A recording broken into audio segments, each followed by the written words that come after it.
This is a 2004 Dodge Neon SRT4. Not just any 2004 Dodge Neon SRT4, this is my 2004 Dodge Neon SRT4. Well, kind of. You see, this Neon was owned by my friend Adam for 3 days. This was his dream Neon after blowing up his old Neon and crashing 2 motorcycles. Luckily, he's okay. This 700 brake horsepower Neon was his dream car that he's been saving up for a really long time. With only liability insurance, surely nothing could go wrong. No, dude! $11,000 gone. Just like that. I convinced him to let me have the car instead of scrapping it, which was what he was gonna do with it. Which I don't blame him. I wouldn't want to look at it either. So what do you think, Adam? You want it? Fuck. Alright, I'll take it off of your hands. We went to the impound lot together, I paid the fees, and we got it towed to my shop. He handed me the title, $10,000 worth of build receipts, and the keys. And he told me it was mine. Make sure you guys stay tuned for the huge surprise at the end of this video. I started by taking the valve cover off to see if there was any water or fire damage on the inside of the engine. It was hosed down less than 24 hours ago. So if there's water in there, it needs to get out now. Look at this, man. The silicone hose is still like squishy. It actually looks amazing, besides a lot of dirt and debris. It's Mike's vlog. I'm going to be tearing the head off of this today because I don't want water to sit in the cylinders because I think this block is still good.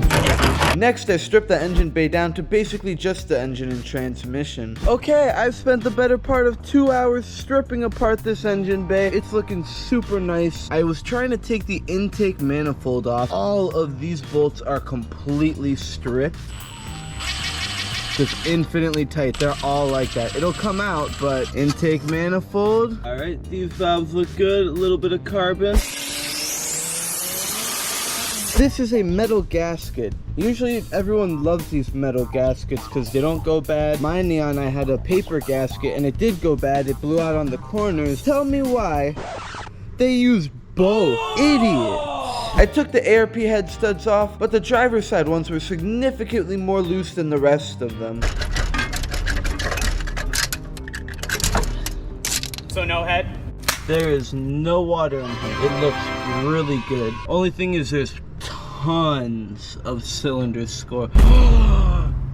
Oh, you can feel all that with your fingernail. This engine was toast to begin with. I don't know if it was because the fuel line burst, but this thing was running pig lean. This is all white in there, which is not what you're supposed to see. Here we have a tile blow-off valve. It's probably gonna need to be rebuilt. I already have one on my Neon anyway, so it doesn't matter, but I'll probably tear this one apart, see if I have to rebuild it. Same with the turbo. Turbo's definitely gonna have to be rebuilt because there are like oil seals and stuff. But the main thing I'm looking for is this manifold. These manifolds run up to like $1,000. This supposedly only has 3,000 miles on it. It looks to be in perfect shape and I don't see any cracking, which is amazing. You're probably wondering, how does the rest of the car look? They used the jaws of life on the trunk for literally no reason, just to throw a bunch of junk back here. The interior is pretty much toast. The headliner got totally burnt up, and maybe I can use some of the gauges and stuff, but like other than that, but like look at the carpet, dude.